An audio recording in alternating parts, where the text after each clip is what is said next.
दूर जाओ।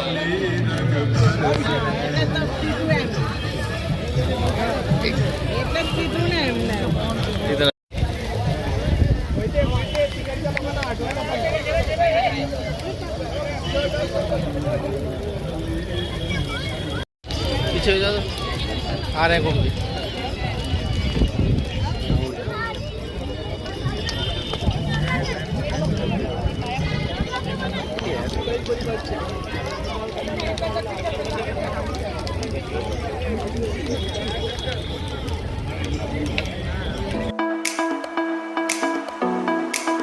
ये जो जहाँ पर होली का दहन हुआ है, यहाँ पर मैं 1992 में पहली बार चुनाव लड़ा था। इसी बस्ती में मेरा पूरा कार्यकाल बीता है।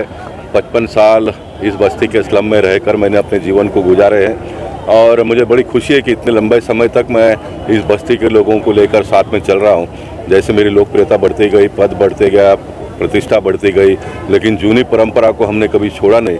यही हिंदुत्व का और भारतीय संस्कृति का सबसे बड़ा देन हम सब लोगों को मिला है। मैं मानता हूं कि होली जूनी रीत रिवाज परंपरा से हम सब लोगों ने मनाना चाहिए। नई पीढ़ी को हमने कुछ नई सीख देनी चाहिए। कुछ लोग अनाप शनाप प्रकार के कलर लगाकर लोगों को हैरान परेशान भी करते हैं। अब जो रिस्ट्रिक्शन जो था वो सारे के सारे निकाल दिए देवेंद्र फडणवीस जी और एकनाथ शिंदे जी ने।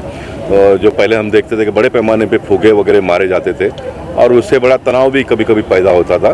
मैं मानता हूं कि ये सब ना करते हुए हमारी जो जूनी पद्धत है उस पद्धत से ही हमने होली का आयोजन आज भी करना चाहिए और आने वाले दिनों में भी करना चाहिए। कई जगह पर देखा जा रहा है कि लोग भ्रष्टाचार लिख के या फिर महंगाई का मुद्दा लिख के होली का दहन कर रहे हैं।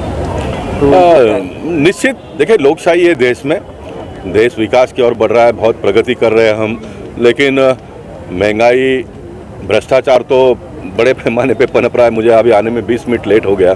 मैं कोट करना चाहूँगा, राजेंद्र नगर का जो ट्रैफिक का हमारा पुलिस चौकी है, एक तो ब्रिज का काम चालू है, इससे ट्रैफिक की बड़ी समस्या हुई है।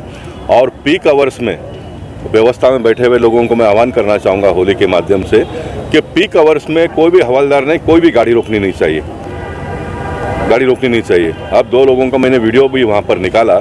इतना ट्रैफिक जाम है और उसके बीच में भी गाड़ी रोककर लोगों के पास से लाइसेंस वगैरह पूछकर हैरान परेशान करते हैं, होली की व्यवस्था कर रहे हैं। अब बहुत सारा समय है ना, आपको भ्रष्टाचार मुक्त भारत बनाने का संकल्पना जो देश के प्रधानमंत्री ने लिया है उसको सभी लोगों ने साथ और सहयोग देना चाहिए। मैं भ्रष्टाचार करूं और फिर दुनिया में से भ्रष्टाचार खत्म हो जाए, ऐसा तो कभी होता नहीं ना। हमने अपने घर से प्रारंभ करना चाहिए। अब मुझे समझ में नहीं आता और सब लोग भी इस प्रकार से सहन करते हैं। वहीं मैं आया तो हमारा तमन नाम का कार्यकर्ता था, अब वहाँ पर उसका दुकान है, ट्रैफिक जाम होती है तो थोड़ा घर से दुकान से बाहर निकल कर आना चाहिए।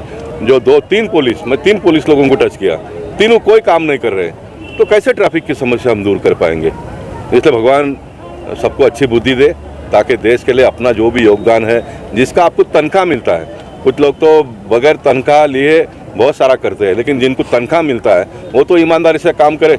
अब ये पुलिस कमिश्नर ट्रैफिक के जो भी होंगे उनको पता नहीं चलता है। एक सिंगल लाइन का 1 पेज का सर्कुलर निकालना चाहिए उसने। पीक आवर्स में सवेरे लोग काम पे जाते हैं तब किसी को रोके नहीं, शाम को काम पे से आते समय किसी को रोके नहीं, बीच के समय में आपको जो भी चेक करना हो चेक करो।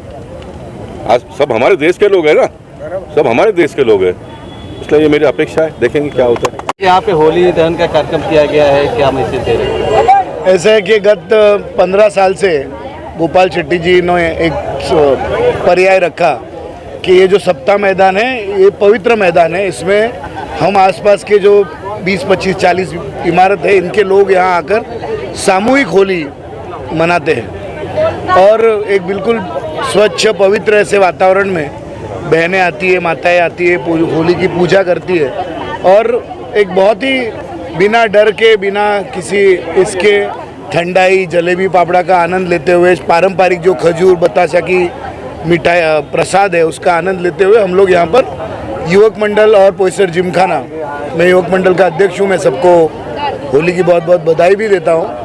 और गोपाल भाई की ये संकल्पना कि हम सामूहिक होली बनाएं, थोड़े थोड़े छोटे छोटे जगह पर लकड़ा जलाने से ये होली बहुत ही ज़्यादा अच्छी होगी। दूसरा विषय ऐसा है कि गोपाल भाई को इस साल राष्ट्र का सर्वश्रेष्ठ ऐसा सांसद रत्न पुरस्कार मिला है। तो ये आजू बाजू के परिसर के लोग हैं वो भी यहाँ पर आए और वो गोपाल भाई को यहाँ पर बधाई दे रहे हैं, उनको अपनी तरफ से ताकत दे रहे कि भाई आप इस विषय को आपने इतना अच्छा, आप हमारा सौभाग्य है कि आप सांसद रत्न बने, आप इसी तरह अच्छा काम करते रहो, इसी तेज़ी से करते रहो।